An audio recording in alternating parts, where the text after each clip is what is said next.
And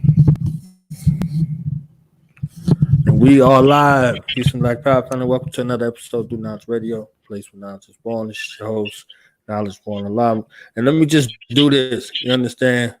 For for the ladies out there, you understand this? This is what we got in the building. You understand what I'm saying? This is what we got in the building right here. You know, the man, the myth, the legend, the multi-talented, multifaceted, creative mind, a coach, a mentor, a wellness advocate, a supermodel. I got to get into what that is. You understand what I'm saying? A supermodel. Uh, you know what I'm saying? We got an icon in the building. The real Ryu, Ronnie Ryu Rogers, out here in the California by way of the NO. You heard me? He got the NO in the building today. Right, you're right. You see the hat? I'm always representing. So, welcome to the show, my brother. How you doing, man? How you feeling today? Man, first and foremost, man, I appreciate you for having me on the show, and I'm doing good, man, doing good, and in good health, and just ready to take advantage of this opportunity right now. Word. So for you, kind of how you got started with everything, did one thing lead to another? Like, what was kind of like your motivation for getting into everything that you're dealing with?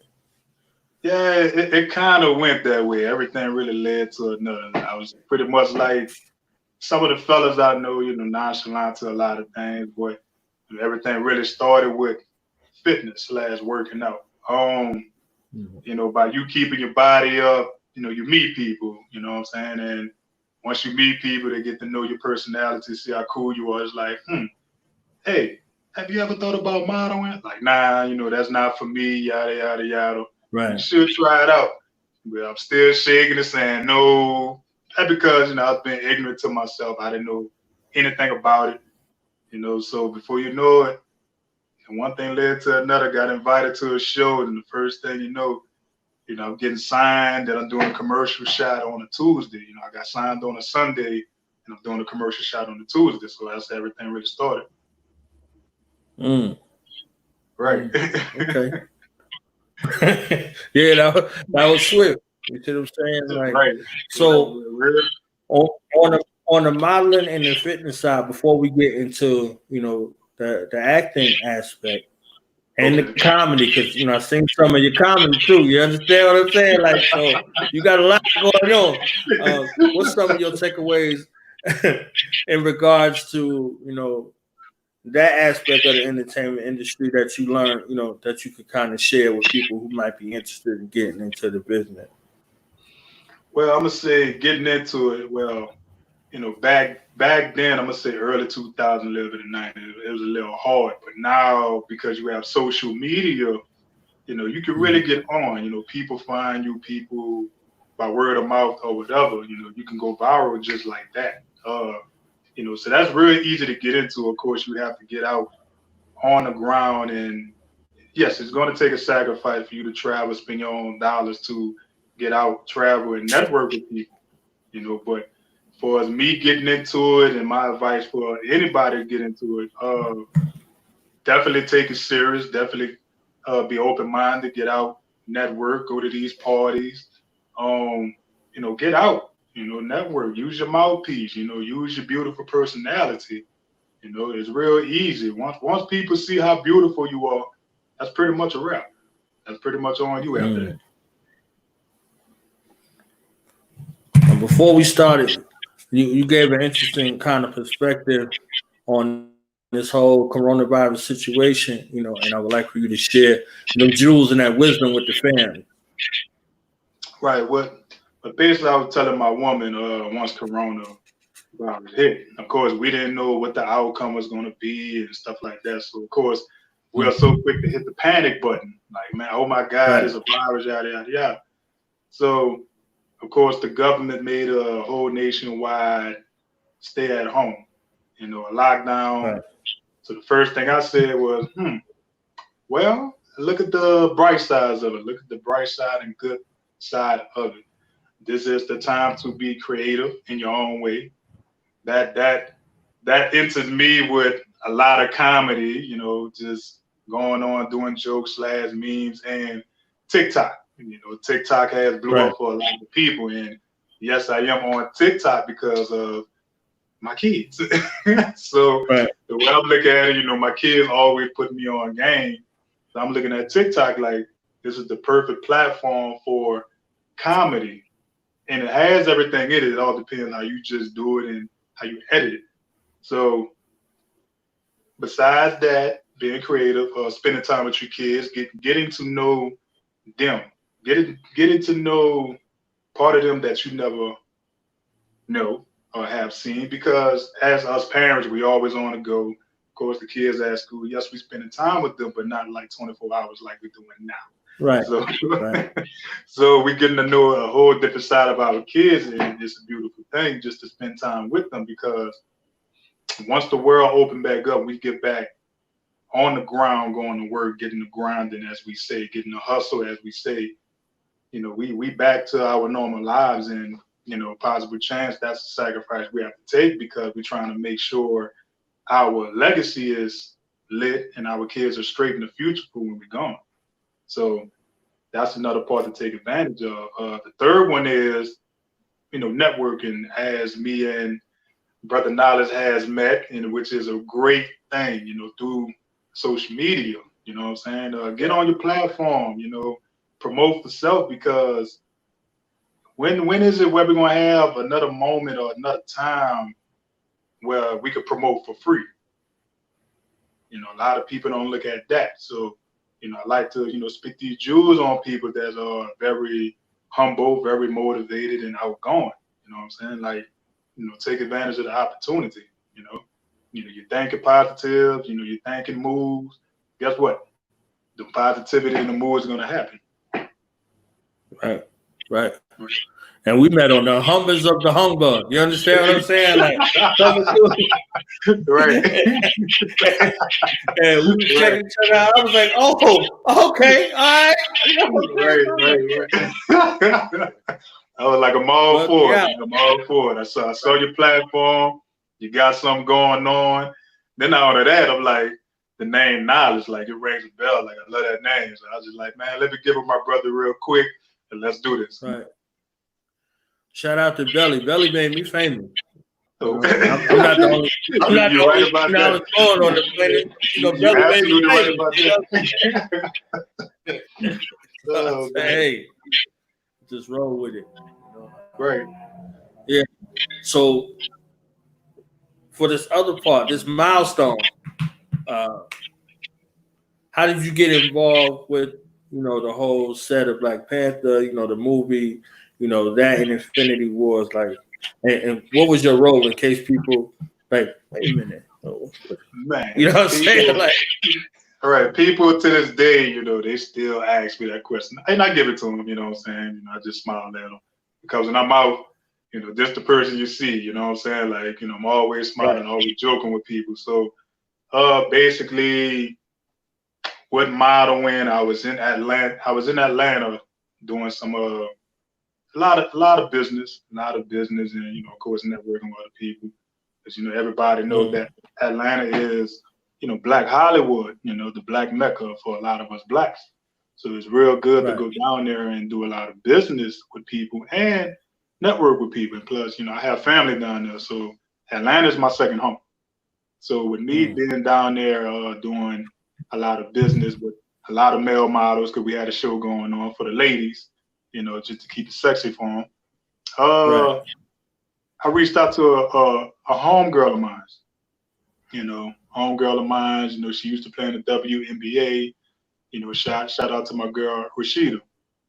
She's retired. She's still affiliated with the WNBA. So I gave her a phone call like, yo, I'm in town. So I got some work I'm doing. I haven't seen you in a minute. Let's link up. You know what I'm saying? And she was just like, Ryu, you in town? I'm like, yeah, like, what's up? Let's good. I leave out tomorrow. You know what I'm saying? Just trying to holler at you, and be out. So she was like, I'm hanging around some people, a couple of executives. They're looking for people, fit guys like yourself, to play a role in the Black Panther movie that they're doing.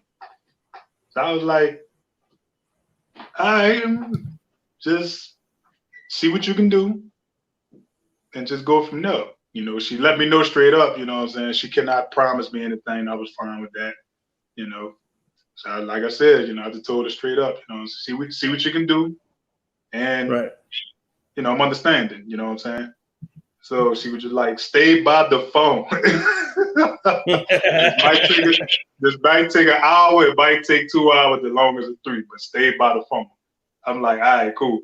So we hung up the phone. So I'm sitting there. Of course, I'm being impatient. It's like 5 minutes. 5 minutes to like 5 hours. So I'm burning up. I'm like, man. So I was like, shoot. I was just like, man, they're not gonna call. So I'm real close to grabbing the keys and just going out and hook up with the fellas. So before you know it, my phone rings. I got the phone on the kitchen counter at my homie house. And once the phone rung, of course I looked. So Harry picked it up. I'm like, hello, hey, Ronnie Rogers. Yeah, this is him. This is the address. Go get your fitting. Man, when I said grab the keys, ran out the door, and I'm talking about I'm driving like 9 in the 30 now. That's how excited I was. I'm driving a 90 in the 30 in the neighborhood enough for me to get the ticket. Literally, when I GPS the address, 8 minutes away up the street in the neighborhood, Tyler Perry Studios. Bam, there we go. And once I got there, signed the paperwork. Before you know it, we'll see you on set Monday. But the most crazy story about this is I did that Friday. I was supposed to leave Saturday. So with that being said, when you got opportunity, I pushed my flight back because I knew I was going to be in Atlanta for another 2 weeks. So I sat there in Atlanta for 2 weeks, did that, and did some other business, and you know, everything worked in my favor. And you know, once I got the posting, and you know, a lot of people was like, "Wow, you are really in this movie." And I was saying the same thing all on set. I'm about to be in a real epic movie. So you know, it's all about, you know, taking advantage of your opportunity and, you know, being in the right place at the right time. You know, that's all that is. How did you keep that secret? I knew they went on like a press tour. They was everywhere, and they could not talk about that movie for shit. You understand what I'm saying? Like could you imagine just being on interviews? You can't say shit about nothing. You on like 80,000 interviews. You can't talk about nothing. Right. Like, Yo. Everybody needs to see it. Right. Well, Marvel was real strict. I ain't gonna tell you no lie. Strict with a lot of us extras, not the main stars. You know, the main stars, you know, they can do what the hell they want. So, you know, being on set with Daniel from Get Out, of course, the other guys, the Border Tribes, and being on set with Ryan Coogler, you know, it was amazing. But they were strict, and I was like, I'm all with it because that'll work in promotion for myself because I have my credentials. You know what I'm saying? So the only people that knew was my best friend and my ex-girlfriend at the time, and that was it. But I let them know too. Look, don't tell nobody. Like, you know, I don't want to mess this up for me. You know what I'm saying? Right. I don't want to mess this up for me. So in my head, I'm already promoting. Like, it drops out in February. So when February comes, that's going to be amazing because now I get to drop it, and now I get to be at the movie theaters with everybody like I'm a superstar. So, you know, I just kept it a real big time secret. And when that time came, you know, I put everything out, and there you go. I got my credentials, you know, I got the truth, which I'm not going to lie. I'm not good at lying. So everything worked in my favor right then and there. I know that had to be hard because I was hearing something. Because I've binge watched all of them, like, as many interviews as I could find. You understand what I'm saying? Because when you look at a movie of this magnitude, you're looking for like honest actor reactions to see what kind of stories you could get. You see what I'm saying? Right. Like for Winston Duke, like for that to be his first role. You know what I'm saying? Like you couldn't tell. And him sweeping across the nation with the Mbaku challenge and all that. You understand what I'm saying? Like somebody that, the audience took in the youth. You know what I mean? Right. Like to see black men in that kind of magnitude and light. You know what I'm saying? It was really, really epic. You know what I mean? So, to see all y'all, to see, like, it meant a whole lot. And it, caused us to have cultural conversations around what, the youth would see. You see what I'm saying? Very critical conversations. So I know it was a lot of mixed kind of conversations out there, but, those of us who were in the know, we use that as a springboard into, some real conversations, because Black Panther was out and 1804 had dropped around the same time. So we had like a community movie night, and we was, talking to the youth, looking at their reactions and what they saw, what they took away from the whole situation. And we kind of, added on back and forth. So it was a major milestone in creating a conversation around cultural competency. You see what I'm saying? So bigger than the movie, larger than, the icons. Halloween came, cats was saying, I want to be Black Panther. I want to be one of the border people. You understand what I'm saying? Like the first time in a long time, you know what I'm saying? To see that, from an African center or an African space. Absolutely. I mean, the most amazing thing with that Black Panther movie is it brought a lot of us blacks together. You know what I'm saying? It brought a lot. I'm talking about from the adults to the kids. And, I done met so many young kids, I want to be Black Panther. I am Black Panther. They got the costumes. It's just all amazing. The adults, yes, it got us conversating about having our own Wakanda, our own Black-owned everything. So the conversation, sparked up a lot, and even to this day, especially with what's going on right now with police brutality and everything. So, the conversation went from just conversation, and now we putting everything into work. So there's always a chance out here, not if it's direct of a movie. It could always be, real life, like I said, as we're dealing with right now. Right. That's real. Right. That's real. So how would you kind of fan with the things, that's going on right now? As you see, like we went through the pandemic, but now you see this escalation of force that's happening and the global response to it. You see what I'm saying? You out there, in Cali, you see what I'm saying? Got a lot of stuff going on. And, with everything happening, what's kind of like the temperament out there? It's slow motion out here in California / Los Angeles, but we still getting out. We are being hard-headed, but we are very much being cautious. A lot of businesses are not open.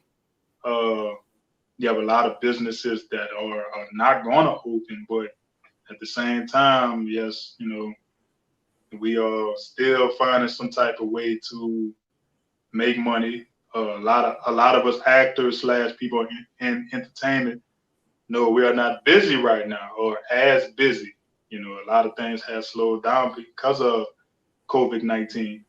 So, we just doing the best we can, by just being creative and, coming up with our own entrepreneurial ideas just to make money, because at the end of the day, bills haven't went nowhere.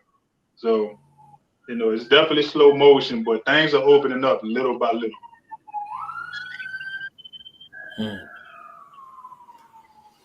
And the whole, protest situation that you're seeing it across the globe. I know where you are, it was pretty, real. You see what I'm saying? A lot of situations have been going on. So I think that was, something where you're looking at, the whole circumstance. It looked like 92.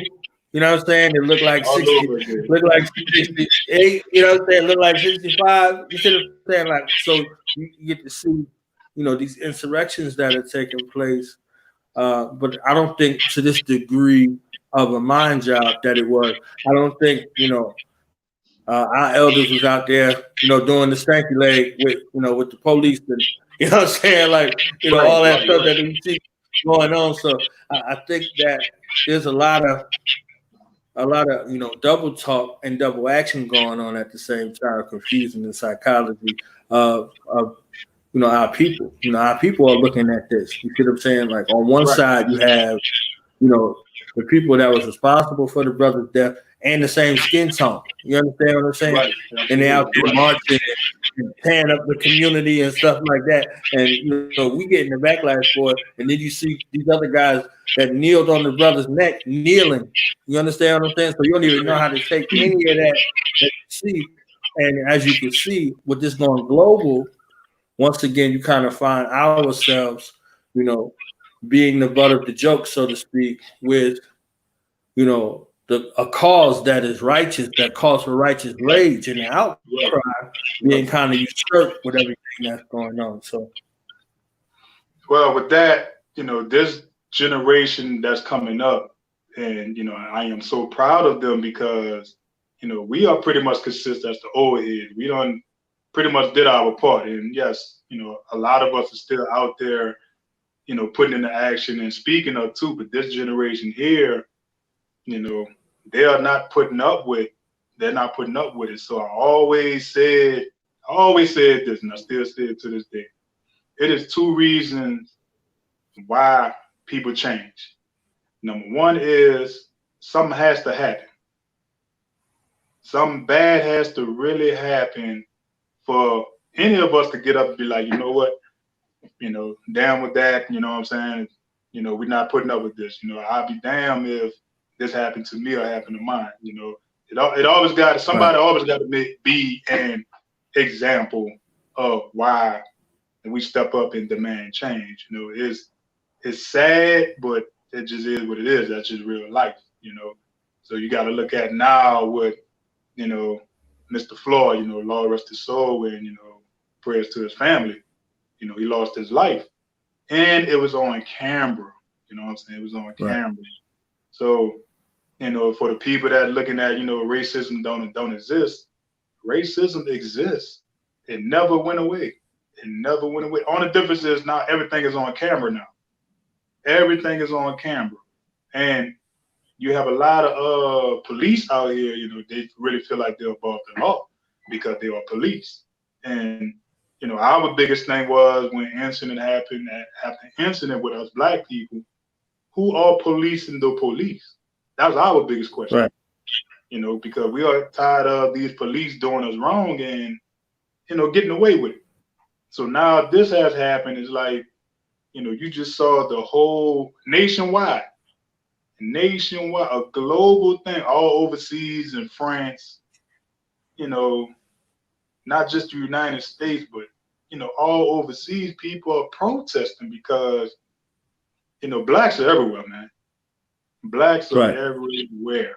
And again, our lives matter. And, us Blacks, again, we are just tired of it. We are just tired. And the number two reason why a lot of people demand change, not because something has to happen, but something was said. All us done been in a situation where somebody done, gave us some constructive criticism, right? If it was mean or whatever, that woke us up. So you can always learn from something. You know what I'm saying? So, I always say that those are the two reasons why all change is always happening. That's real. I mean, you look at it, you see what's going on. Either you can do something about it or you can do nothing. Right. And most of all, you gotta do more than just sit back and complain. I'm all about, finding solutions. You know what I'm saying? We can always talk back, sit back and talk, but with the sense of doing that, if you're not putting the action into it. Right. All right. So on this other side now, you adding in, some other aspects as far as health and wellness. Can we talk about that? Your commitment to health and wellness and being a trainer. You understand what I'm saying? And helping people reach their fitness goals. Like, so my question for that, everybody want the beach body, but Yes. But they don't want to put in the beach body work, the beach body regimen, the commitment to a lifestyle change, the commitment to discipline. So how do you make that shift in thought kind of take place, you see what I'm saying, with your clients that you're working with to get them to that level where they can begin to embrace this, this change? Well, as a fitness coach / personal trainer, that's my government job. That is my number one bread and butter. I've been doing personal training, man, since really 07, and all the way here. So I done been through it, you know what I'm saying? Like I hear it all, select few things, I'd be like, wow, but I hear it all. Fitness, it's a lifestyle. It teaches you a lot about yourself. It teaches you a lot about stuff that you didn't know about yourself. Definitely the discipline. But once you understand it, you're not going to go back to what you used to. So I am very understanding that, a lot of us grew up in families and, our parents had to provide. So yes, we was eating bad and stuff like that because, we have to eat. But life after you move out the family, or even if you growing up and you researching your own little thing, and for me, it took me to go to college to really learn about healthy eating. So once I got into healthy eating, the working out wasn't nothing because I was already an athlete. I was playing football. So we, as football players, we have to work out, and yes, we eat a lot. So life after football, I just stayed with fitness, and I knew a lot of exercises. So the nutrition part was my challenge, nutrition / dieting, change up the eating. So once I started eating right with the working out, because nutrition is number one and working out is number two. But once you combine both of them, you really see a big difference. My body started coming in from a football athlete body to a fitness body. So once I did the work and put in the work of fitness, I was like, man, I understand it pretty well now because I put myself in my own practice. Fitness is no different than you saving up for that car you want. I'm gonna just put it that way. You saving up for that car you want. You saving, and of course, next thing you know, you get it. That's all fitness is to me. It's no different than a pair of Jordans that you're going to buy. You know what I'm saying? The Louis Vuitton bag. You know what I'm saying? So it's no different. You pretty much, put the work as everyday practice. Every day is not going to be good. I'm going to tell you that. But I can really say the days you don't want to work out and you're going to work out, those will be the best times to work out because you didn't want to be there, but you are there, and you don't put everything into you, into you. And, it's very therapeutic too. It's a stress reliever to me. It's very therapeutic just by you working out. And, I get it a lot. I have a lot of women I meet. Most of my clients are women. And I get it a lot. I want to lose my stomach, but I want to keep my butt. Only thing I say is, well, it's really no such thing as you just losing your stomach and, keeping your butt. Your butt not going nowhere. It's not going nowhere. If anything, your butt is going to trim down and be firm. That's about it. But, the booty is not going nowhere, black women. You can try all these tricks, but the booty is not going nowhere. But, if anything, the booty is going to look real good. So, you just got to put your work in and change up your eating and just, enjoy the whole process. Trust me. Any man, any woman, when you get into fitness, you enjoy the process behind closed doors. Trust me. Trust me on that. You better tell him you better tell him what you had told Right. So, if anybody want to get with me, what I have going on is online training because of the pandemic. But once everything opened back up, I will be getting back on to traveling, come to person train you. I did that, 2 years straight, especially last year by itself. And, it works good because I'm hands-on with you, showing you everything, I'm showing you everything. And yes, you know, I will cook for you and show you meal prep for you and, you know, bring you through the workout too. So you have me for a full week, a full 2 weeks, however long you want me to. And I'm just going over everything with you. So by the time I leave, you should be straight. We working on that 1-pack, you know what I'm saying? Not the 1-pack. How about 2? Yeah. Well, you got to do it 1-pack at a time, you know what I'm saying? Unless you know. I got you, bro. I got you. We're gonna work on that 1-pack. I got you. That's what they used to tell me in the military. You know, hey, let's go work on that 1-pack. You know what I'm saying? Go on that 1-pack. Yeah, that military workout. Yeah. Y'all be getting it in, running. Y'all stay running. Yeah. So let's talk about the comedy for the last portion of this joint right here.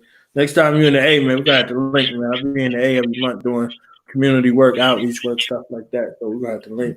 You know, I might come out there with you. You said in a month?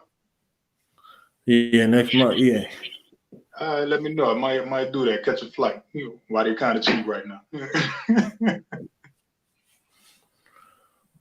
So how did you get started in the whole comedy? You know what I'm saying? Because I think that kind of brings balance to everything else that you do. You see what I'm saying? Like you hard body with the fitness. You know, you're hitting the runway. You know, you're acting. You see what I'm saying? So like the comedy, I think, kind of provides like a way to keep you balanced. You know what I'm saying? Because you can lose yourself in any of those other things that you're doing. You see what I'm saying? And Right. I think like kind of keep it light, provide you some balance to bring it back to show people like I'm a regular person. You understand what I'm saying? I still go through regular life shit. You know what I'm saying? The comedy part, the way I look at it, I feel like I am hilarious. I am a comedian. This behind closed doors, though, because I'm always joking about something. You know, it's human in anything. Like, you know, I be laughing at stuff that I'm not supposed to laugh at, but this behind closed doors. But you know, just clowning with the fellas, even certain women I know, we just be joked out. You know, just be joked out. So before you know it, I'm like, you know, I'll probably give little jabs here on you know, social media, but after that, I was just like, shoot, I just started going in, just joking. And before you know it, I'm just joking, you know, just minding my business. And next thing you know, I get DMs, you know, inboxes and a few emails that my jokes are very inspiring because you never know what people are going through. They was having a bad day and they needed to smile. So I'm like, man, I'm sitting there just clowning around and I don't know no kind of impact that I'm putting on these people, just putting a smile on their face. You know, even when I go in certain grocery stores, you know, if something happened, I'm like, I know you're gonna pick that up because I ain't picking it up. You know, if I've been down, you know, I might not get back up. You know, so you know, I'm always joking about something, but you know, by me joking around, you know, it really shows everybody that this dude really not serious all the time. Really not. I'm only serious when it's time. You know, anything, I'm always be smiling. I'm always joke about something. Even when I come in the room, everybody just look. They just start laughing like, dude, I know you about to say something. Like, no, not yet. but you know, so, but that definitely gives me a super big balance of, you know, entertainment because they see a whole different side of me. You know, not just the serious side, not just the fitness side, but they like, you know, this dude here is just hilarious. Like, you really don't, you know, I like to enjoy life.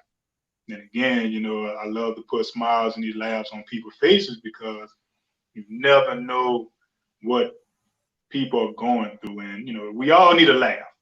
We all need a laugh. Even if we laugh in the pain away, we need a laugh. So, you know, I have did a stand-up in Houston when I lived in Houston, Texas. But, you know, I think I kind of got tricked into that because I was there. It's like, once you get on stage, Like, no, I'm only here to support. So before you know it, I'm on the stage and it's like that. But it worked out, you know what I'm saying? It worked out. You know, everybody enjoyed it. I couldn't believe I was on stage. And, you know, ever since then, I just kept up with it. As you see on social media, I'm just saying stuff. I'm just saying stuff. Just having a good time, just getting people laughing. Bro, when you did that damn maneuver by that refrigerator, I think I watched that shit like 27 times straight. I said, no. I was like, wait, did he? Wait. Yo, but think about it as a kid. Think about it as a kid. If you got one of those mamas that's not playing with the way. Yeah. That's how my mama was. She was on point. She was on point. My world. I looked up. I thought my mom had called my name. I looked like, oh shit. I got more I'm gonna put out. It's just, you know, everything working timing with. I just don't put it out. I make sure the timing is right and I put it out. But I'd be sitting back laughing because I'm like, man, I can't believe I even did this. So, you know, again, you got a mama like our mama that ain't playing with you, and she got that Medea syndrome. She just gonna slap the piss out you, do anything. Yeah, we got a lot. We can relate on a lot. It's gonna be funny. That's real. I know you're gonna have a lot of, you know, to write about. So can we look forward to some kind of writing, some kind of, you know, something from you? Right.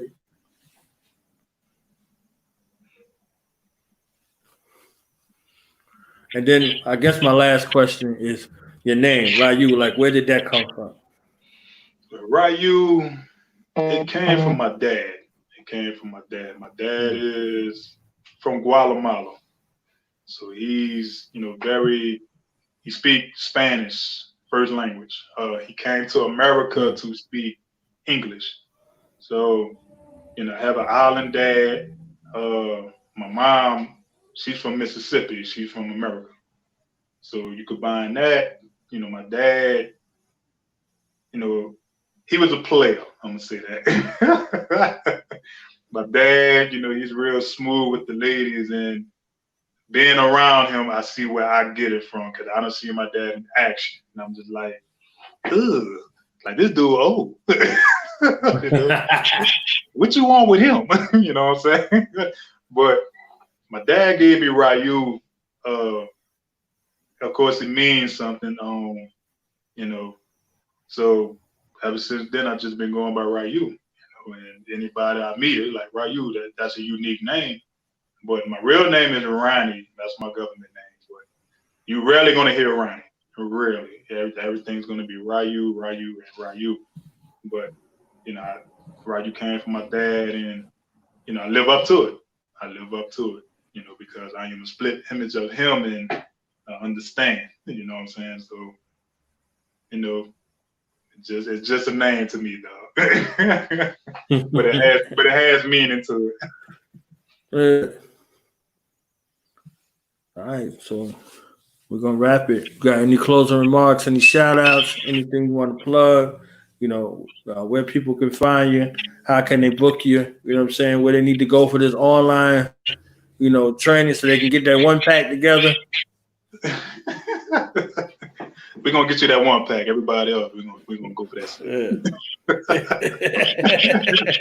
Yeah. But you can definitely reach me at Instagram at Ryu Rogers Official, Facebook under Ronnie Ryu Rogers, Twitter Ryu Rogers _7. So, you know, if you're really serious about getting into working out, you know, collaborating, you know, just DM me, man. Just DM me and we'll just go through it, you know. So, you know, I'm free. I'm free. You know, let's get it. Let's enjoy, you know, and let's put this work in. That's what's up. We're going to have to collab. Yeah. So, yeah, I'll be out there next month. Definitely. Let me know. Let me know when you want to collab again, man. Shoot, I don't mind sitting on here talking to people, as what I do. Right. So, yeah, we're going to wrap this thing, and we'll definitely be in touch. Appreciate you coming through, bro. I appreciate it, brother. Knowledge. All right, Ryu. All right. Peace. Peace.